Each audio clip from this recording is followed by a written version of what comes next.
इसी संसद में नक्सलवाद के खात्मे का ऐलान करूंगा। गृह मंत्री अमित शाह और दूसरी तरफ मरे हुए नक्सलियों का शव।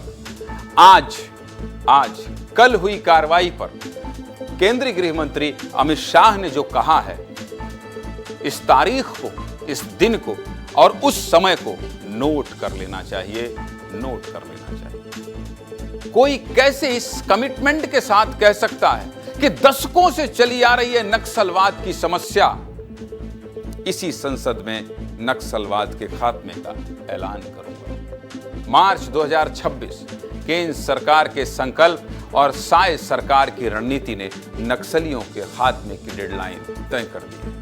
मार्च 2026 तक भारत लाल आतंक से मुक्त होगा।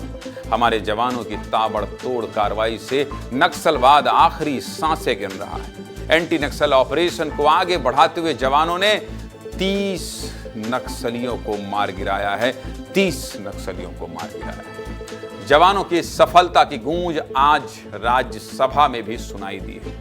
राज्यसभा में देश के गृह मंत्री अमित शाह ने नक्सलवाद के खात्मे का जिक्र करते हुए फिर से मार्च 2026 की डेडलाइन को दोहराया है और कहा है कि देश में एक भी नक्सली नहीं बचेगा, एक भी नक्सली नहीं बचेगा। क्या कह रहे हैं गृह मंत्री अमित शाह? सबसे पहले आप राज्यसभा में दिए उस बयान को सुनिए।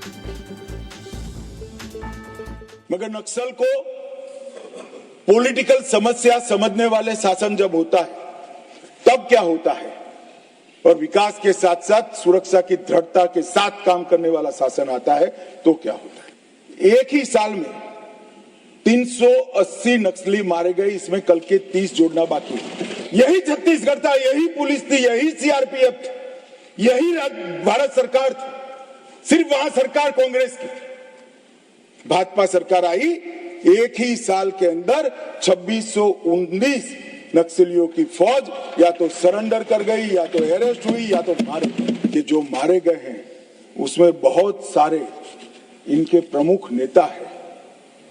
इसके कारण उनका पूरा आंदोलन चरमरा गया है और मैं कह चुका हूं 31 मार्च 26 को मैं शून्य लेकर यहां हूं। गृह मंत्री अमित शाह आज लगभग 7 से 8 मिनट तक नक्सलवाद पर बोलते रहे। अमित शाह ने नक्सलवाद के खात्मे के संकल्प को और मजबूत किया। अमित शाह तब तक नहीं रुकने वाले हैं जब तक भारत से लाल आतंक खत्म नहीं हो जाता। लाल आतंक खत्म नहीं हो जाता। अब बात करते हैं छत्तीसगढ़ में हुई मुठभेड़ की। 20 मार्च को बस्तर में 2 जगह मुठभेड़ हुई थी। पहली मुठभेड़ बीजापुर में हुई थी जिसमें 26 नक्सलियों के शव बरामद हुए हैं और मारे गए नक्सलियों से भारी मात्रा में हथियार भी बरामद हुआ है। दूसरी मुठभेड़ कांकेर जिले में हुई थी जिसमें जवानों ने 4 नक्सलियों को ढेर किया था। मारे गए 30 नक्सलियों के शव को लेकर जवान जंगल से लौट चुके हैं। मारे गए नक्सलियों पर 1 करोड़ से ज्यादा का इनाम है। इन दोनों मुठभेड़ में कौन कौन से बड़े इनामी नक्सली ढेर हुए हैं और इसमें से कौन कौन से खतरनाक ऑटोमेटिक हथियार बरामद हुए हैं, चलिए विस्तार से आपको बता देता हूं। शुरुआत करते हैं बीजापुर मुठभेड़ से। बीजापुर में मारे गए 26 नक्सलियों में से 18 नक्सलियों की पहचान हुई है जिसमें से 1 divisional committee member, 5 area committee member, 3 platoon party committee member और 9 पीएलजीए प्लाटून मेंबर शामिल हैं। मारे गए 26 नक्सलियों में 14 महिला नक्सली हैं। 14 महिला नक्सली हैं। इन नक्सलियों पर 93 लाख रुपए का इनाम है जिसमें से 8 लाख की इनामी एक महिला नक्सली है जबकि 5-5 लाख के 17 इनामी नक्सली हैं। इसके अलावा नक्सलियों से AK-47 राइफल, एक स्नाइपर SLR राइफल, एक इंसास राइफल और 3 303 राइफल बरामद हुई है। इसके साथ ही नक्सलियों से BGL रॉकेट लॉन्चर और सेल भी बरामद किया गया है। आगे बताऊंगा लेकिन पहले मेरे सहयोगी संजय ठाकुर ग्राउंड से आपको दिखा रहे हैं कि क्या क्या मिला है। तस्वीर देखिए।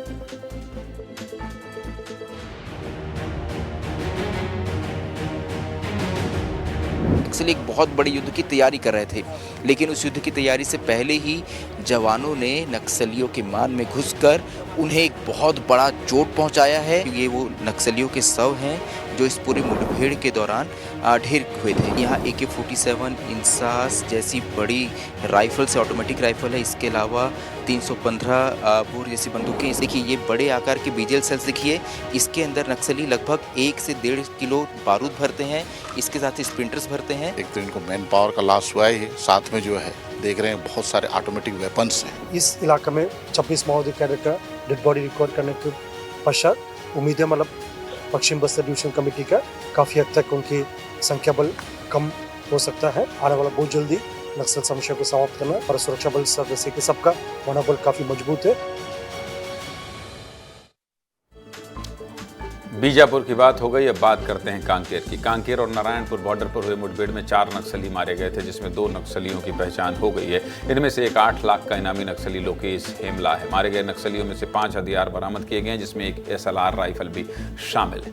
नक्सलियों को ढेर करने के बाद जवानों का जोश आई है। जवान जयकारा लगा रहे हैं, भारत माता की जय बोल रहे हैं। ये वही जवान हैं जिन्होंने नक्सलियों की तलाश में कई दिनों तक घने जंगलों की खाक छानी, कई किलोमीटर तक पैदल चले, बिना सोए और थके नक्सलियों से लोहा लिया। आगे बताऊंगा, लेकिन पहले तामेश्वर सिन्हा ने कांकेर से एक रिपोर्ट भेजी है, वो देख लीजिए।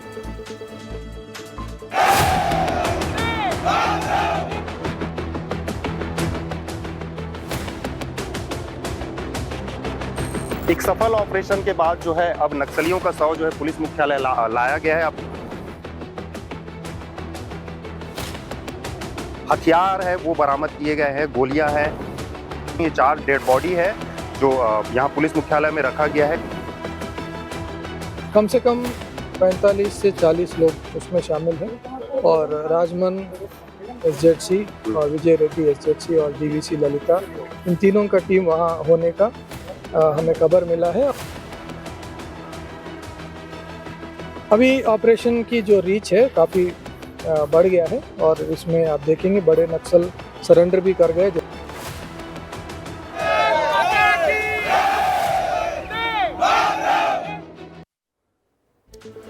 ये तो बात हो गई हथियारों और इनामी नक्सलियों की, लेकिन इतनी बड़ी सफलता के पीछे की वजह क्या है जानते हैं? चलिए ये भी आपको बता देता हूँ। सीधे मुद्दे की बात में हमने आपको नक्सलियों के आत्मसमर्पण को लेकर एक खबर दिखाई थी और बताया था कि किस तरह नक्सलियों के आत्मसमर्पण से बस्तर में नक्सलवाद खत्म हो जाएगा। जानकारी के मुताबिक इस मुठभेड़ में भी आत्मसमर्पित नक्सलियों का रोल है। पिछले 10 दिनों में कई हार्डकोर इनामी नक्सलियों ने आत्मसमर्पण किया है, जिसमें divisional committee member Dinesh Modiyam भी शामिल है। दिनेश गंगालूर एरिया कमेटी में भी सक्रिय था और बीजापुर जिले में भी हुई नक्सल घटनाओं का मास्टरमाइंड था। दिनेश को नक्सलियों के हर ठिकाने और स्ट्रेटजी की जानकारी थी। सूत्रों के मुताबिक सरेंडर करने वाले इन्हीं नक्सलियों ने जवानों को इन्फॉर्मेशन यानी कि जानकारी दी थी, जिसके बाद हमारे जवान सर्च अभियान पर निकले थे और इस दौरान मुठभेड़ में 30 नक्सली मारे गए। इसीलिए नक्सलियों के सफाई के लिए एनकाउंटर के साथ सरकार आत्मसमर्पण पर भी जोर दे रही है।